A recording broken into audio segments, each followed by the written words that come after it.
So, journalist hangout, and we are looking at section 84, subsection 12 of the amended Electoral Act. Babajide, now we have some states like I just read breaking news before I came into the newsroom now that Governor Yutola has even told his own appointees that if you're interested in any political office, just resign. The Dakwabiado too did the same thing earlier, and some governors have been encouraging their listeners. Look, it's better to be safe than sorry. That just resign and go and contest. But our ministers, like the Minister of Transportation, that declared his intention to contest for the presidency, is still in office. I don't know, maybe what kind of a leverage that these people intend to get.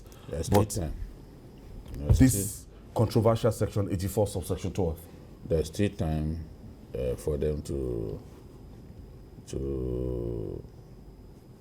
get out of the system. You know, tomorrow they could wake up and say, okay, we are going.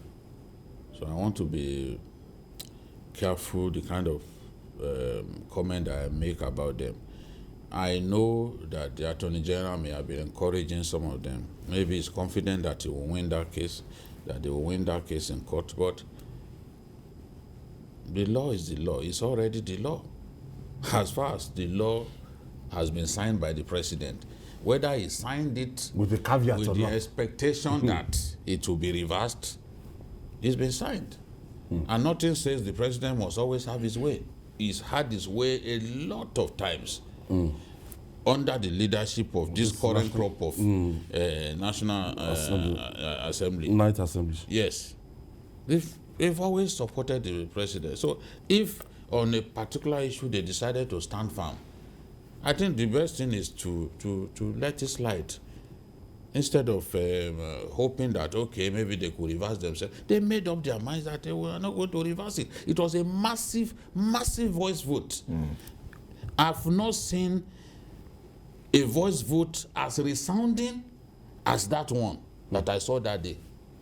Said no. Everybody literally said no. We are not going to have a second look at this thing. And that says a lot. They made up their minds.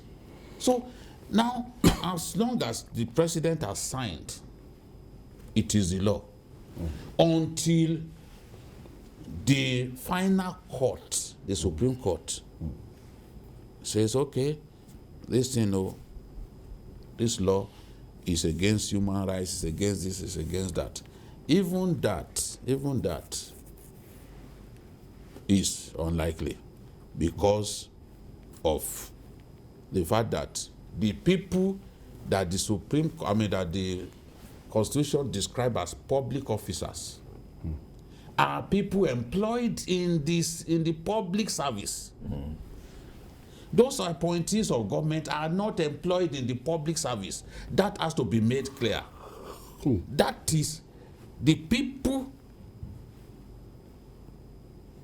the premise upon which the opponents of those against this law are arguing is that it's against the fundamental human rights of those public servants. But the Constitution does not list this category of the president's aides amongst the people described in the Constitution as public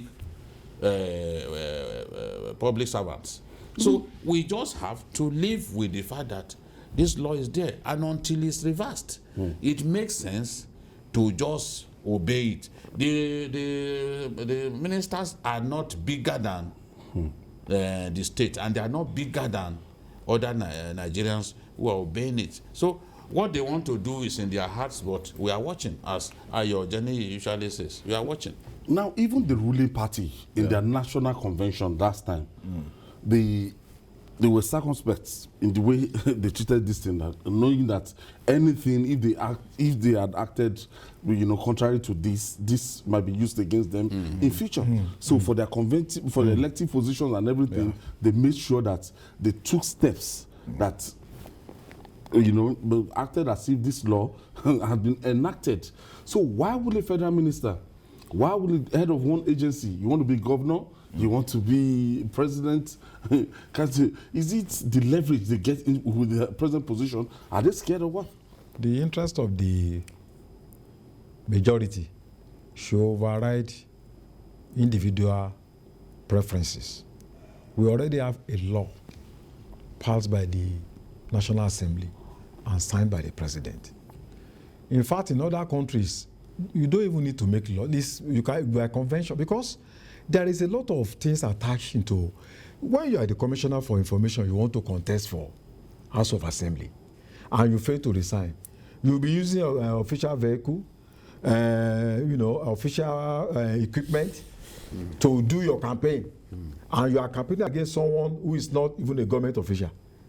So, I mean, it's not right. Morally. Instruments of state. I mean, instrument of state to campaign, fund, you are still earning salary. You are using the same salary to now, run your campaign. So it's wrong. And that's why I'm surprised that people are trying to even, challenge this law. If they are not careful, if some of them fail to resign, and eventually they resign maybe or maybe after the election or primary or whatever, this law could be used against them, even when they might have won such positions. So I think for me, any wise person, in their own interest, this is the right time to leave. You can't eat your cake and have it. You want to be holding on to minister, and then at the same time you have to choose one. So for me, I think it doesn't. It's not logical for people who want to continue to still cling on to power, even as we are speaking today. Julie, ultimately, this will be tested, and maybe before the 2023 election and everything, we get the results, but there will be implications. Yes, I know that the matter is on, and the appeal court has told the Attorney General not to put any obstacle in the way of that appeal that the National Assembly has instituted. It's been told in clear terms by the court, don't get in the way, don't try to block this, because an Attorney General who suddenly came out to say that they are ready to implement the judgment of that Abia. Yes, and he knew in his heart, as the chief legal officer of our country, he knew that it was not a judgment from a final court. It was just a judgment from a court and the speech in one corner of Nigeria, one corner of the southeast, and you are saying that you want to implement what? So every time a small court gives a verdict, are you telling us now that you are obligated to just quickly go and implement? Is that the standard now? Is that the way to go now? We need to be told. Selfish interest. We need to be told, because this is strange. I've never seen anything like that. That a Lagos High Court will give an order, or even if it was a judgment. It's not the final court. There is Court of Appeal. There is the Supreme Court, the final court of the land. They are yet to weigh into the matter, and you are thinking about implementing. That underlines the bias of Attorney General Abubakar Malami on the matter. But I'm happy that we are a nation of laws. We are a nation of order.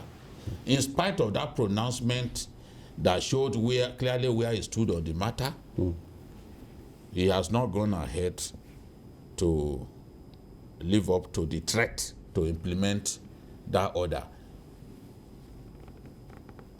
It is the National Assembly that has the right to amend our laws. Courts, by proclamation, can say this law is against fundamental human rights, and the statement of the court becomes law straight away.